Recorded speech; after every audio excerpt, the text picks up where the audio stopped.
limit, man. Okay, calm down.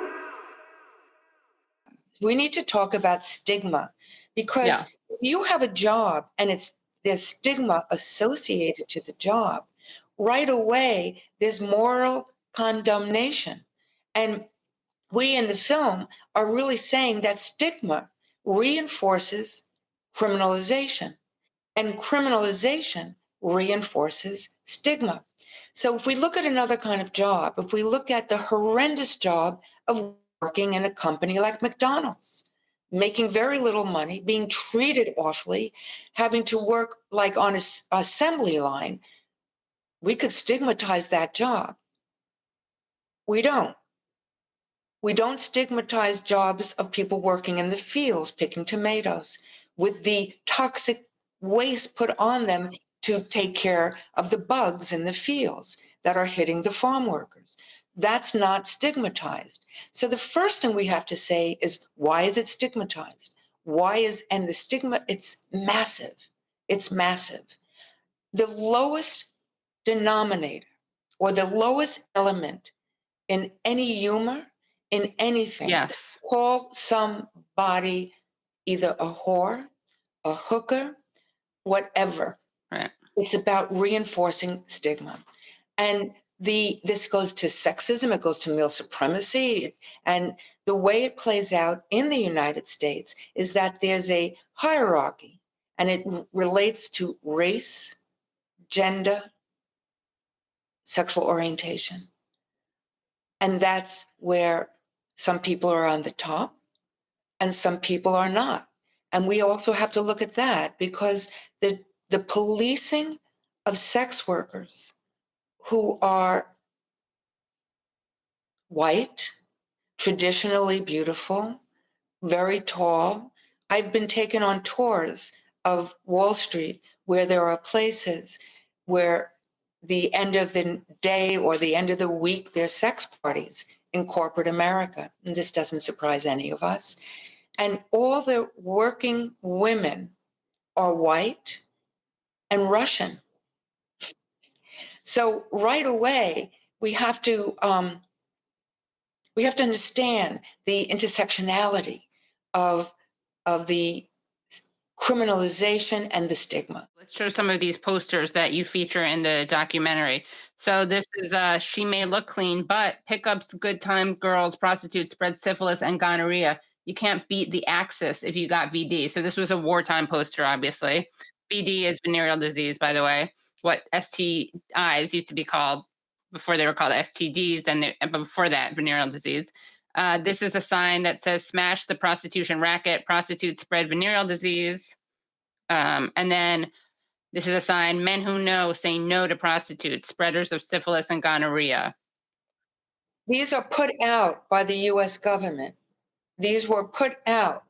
And we have to remember the role of our government, the role in terms of being a government that promotes war. And yes, it was the Second World War where those posters come from, but it's the same thing. It's like creating a judgment, a stigma, the negativity. These gentle women, they look good on the outside, they're evil on the inside. So it's an extension of, hating women. And all women, cis, trans, there's a hate of women. And one of the things that I've really learned about is the experience that women, trans women, almost 95% trans women of color, experienced by the police. I do think that there is stigma from working at McDonald's. I want to say that. I just think it's a different kind of stigma. It's like a class stigma? Yes, right? And so we find ways to bifurcate all the time as people and to say this and that. And I think that it's a different type of stigma. Right. But there is this kind of idea that even though a person is engaging in this type of labor, there's some kind of working class honor to it, right? Yeah. This idea of you're working your way, you're working the system, maybe. It's an honest job. It's an honest job, exactly. And so the stigmatization is there, but it's in a different way. When you have a moral judgment upon something, giving it validity in the culture, like some kind of sort of heroic hero worship to be poor and struggling, then people are more likely to have sort of, oh, well, work hard and you'll climb the corporate ladder. We don't have that. Right. Our industry, if you have someone who is pulling in 6 figures a year as a sex worker, they will not have the same respect typically in those circles that a person who is probably working at McDonald's and pulling in 20 to 30,000. Right. So that's an interesting, I think, a really interesting lens to view it through, this idea of economics, because in any other industry where you would have an overwhelmingly feminized body or woman making 6 figures, 7 figures, some folks I know as well, and doing so well and owning their own businesses and having the independence and starting their own nonprofit organizations, helping others in their industry. In any other place, you would be like, that's amazing. You go, girl. Right? Yeah. That would be the perspective. But we do not extend the same reality to folks that are in the sex industry. It's like, oh, no, you can become a millionaire. Just don't do it this way. You can't do it that way. So I just wanted to touch on that briefly. I think. Thank you.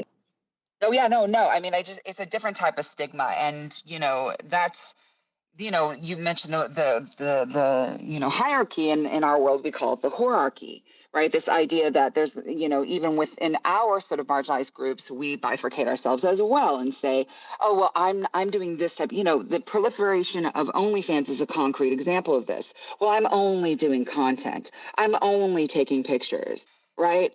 And so this idea of like destigmatizing what is essentially pornography for, the Midwest housewife that needed to make some money during the pandemic, that's fine. But folks who've been doing this as a living, who are on a different website, who are maybe, doing different types of content or have a different body than what was mentioned earlier, that is, looked upon as much more privileged. Those are the types of stigma that we create within the hierarchy of sex work in and of itself. And that also has to stop because, sex is sex, work is work. You know what I mean? And they need to just be exactly what they are. Sex can be sexy. Sex can be boring. Sex can be powerful. Sex can be bad. Sex can be fulfilling. Sex can be monetizing. It is just a thing. It has whatever value we put onto it. The people engaged in it.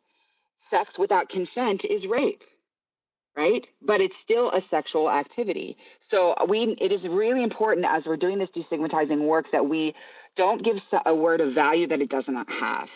Sex just is a thing, and it's up to us to place that value upon it, depending on how we do it, with what agency, with what power, with what resources, and those people coming together that are having it. So I just, work is the same way. Work is just work.